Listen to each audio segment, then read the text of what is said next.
Hello, class, and welcome to week 8 of Kin 454.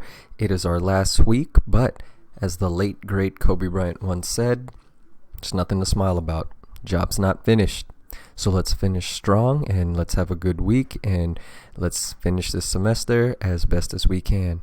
So what we're going to be going over today, my PowerPoint is about working to the NFL draft. What I'm going to be covering is the NCAA college players, the football players that played for whatever college they wanted to play for, and how they prepared for the NFL draft, including going to the scouting combine, doing their own individual workouts, meeting with coaches, and just things like that. And I chose this population because I love football and I actually wanted to learn more about the college process. I wanted to learn more about how they would prepare, what they would do, the mentality they would have coming into it, how they would behave based on the feedback they were given, whether it was good or bad. Would they fold, or will they take what coaches tell them and use it in a productive manner?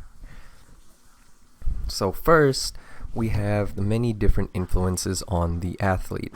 You have stress coming from the physical environment. It's very physically demanding. They have to be at their tip-top shape. They have to be at their very best.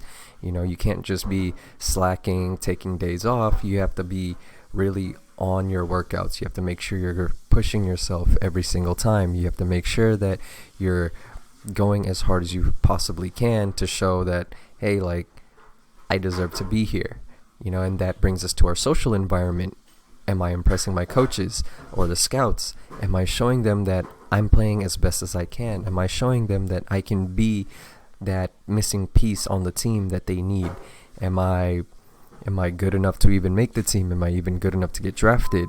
And then you get stressed out by your family because you're away from them from so long, and it's like you barely get to see them, and you're trying so hard to support your family that you want to make sure that they're taken care of. You want to make sure that they're doing well. A lot of these athletes, they're not getting paid during college, so this is kind of like a full-time job for them where they get no pay and no benefits. The only benefit is they could possibly get drafted to the NFL and make millions and then start supporting their family. And another influence is anxiety. From a physical standpoint, it's like, am I good enough? These lights that are shining on me, everyone's watching me. Is it possible for me to even perform? How are people going to view me? How are people going to view my progress? Are they going to say that I was one of the greatest? Are they going to say I was good? Or are they going to say that, he was just a waste of a pick, he's a wasted talent? And then you also have anxiety in the locker room. You might not be able to get as close to your teammates as you would like. You spent 3 or 4 years with a whole different team, and they became like your brothers, and you've shared dorm rooms, classes, your locker rooms. You shared so much with them, and now all that's gone. Now you're starting anew. It's like moving into a new place with a whole bunch of different roommates, and you don't even know if they will accept you. You don't know if they will be there for you. You're unsure about how they would view you as a teammate.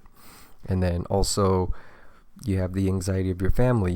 Will my family be okay? After you get drafted into the NFL, you're always traveling. It's a year-round process, and it's like, will they support that? Obviously you want them to support you on your dreams, but at the same time, will they? And not only that, you have other family members coming in once you get drafted or once you become a good player. It's like all these different family members coming out of nowhere saying, oh, hey, I remember taking care of you when you were in diapers. Come give me some money, or come. Let me get some season tickets. Let me go to a game, or help me meet one of my favorite players. You have all those questions coming in from your family that you're unsure if they're even going to act like that. You're unsure if they're just going to let you be. There's many different factors. And also motivation. You know, being in that physical environment, it's very tiring. It's very rough. It's an everyday thing. You can't just take like multiple days off. You know, you have to take that time to be in the gym. You have to take that time to work on the field. You know, your social environment, the coaches and teammates, you know, usually from what I've experienced playing at the high school level, they try to motivate you by encouraging you. You know, they really want you to be the best that you can be, but at the same time, it's like you're unsure if you can live up to their expectations. And then your family, the family makes you want to be the best that you can be. It makes you want to play harder for them. Makes you want to show them that this was all worth it in the end. I remember growing up, I was always in organized sports, and I would look into the crowd, and both of my parents were there watching. My older brother was watching. I've had cousins come and watch me play, and it's one of those things where it's like, I want to put on a show for them. I want to show them that they didn't waste their time coming here to watch me play. And then you have your desire to compete. Everybody's chasing greatness. You know, everybody wants to be the next Michael Jordan. Everybody wants to be the next Jerry Rice or Deion Sanders or Tom Brady. Everybody wants to be that. So in the physical environment, you have that desire to want to show what you can do. You want to prove that you can be one of the best. You want to prove that you deserve that spot on the team. And then not only that, not only in the physical standpoint, but from the social standpoint, you know, you want to show your coaches and your teammates that you deserve to be on that team. You deserve to be looked at as someone that can do their job, someone that will help the team win. You know, everybody's goal is to win a championship, and as a player, your desire is to help win a championship. You want to be a crucial part of that team. And then with your family, you know, you want your family to support you. You want to make them proud. You want to show them that all of this was worth it. You want to be able to say, like, when you're retired down the line and then you have your kids and they're growing up and they're playing, and you want to show them pictures and videos and show them, like, hey, look, this is what I did. I was one of the greats on the field. It's your turn. So next we have our outcome goals. Our first outcome goal is to score the highest combine grade at their position. You know, college players go through this NFL combine, and the combine is basically their toughest job interview. You know, despite everything that goes on the field, sometimes the scouts just need a little bit more, and what they want to see is what happens at that combine. And you can reach your outcome goal of scoring the highest grade at your position by working each skill individually. You know, you want to make sure that you're pushing yourself, you're making yourself better.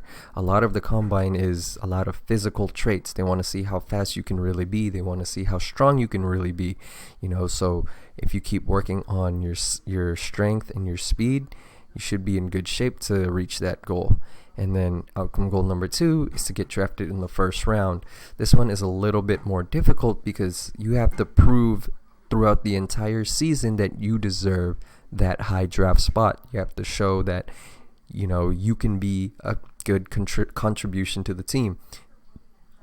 You're not someone that is just going to be a liability, not someone that's so unreliable that they want to look at you and say, I'm not sure if he really deserves this spot. You want to be that guy that says, you know what, I'm going to be the best player on this field. I'm going to help my team win, and no matter what team I go on, I'm going to help them win, and we're going to win a championship at the very end. And our first performance goal is to exceed the experts' expectations. You know, all these experts, they're always watching the games, they're looking at your stats. They want to see, oh, like, this person will be drafted at this certain spot, or they will score like this at the NFL Combine. You know, there's a lot of different factors that they find to show that, like, okay, here's what your expected values are.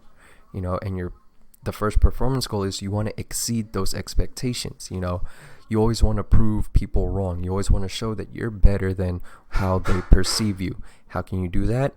Work out off the field almost nearly every day. You want to make sure that you're playing as hard as you can. You want to be at your physical peak by the time the combine comes.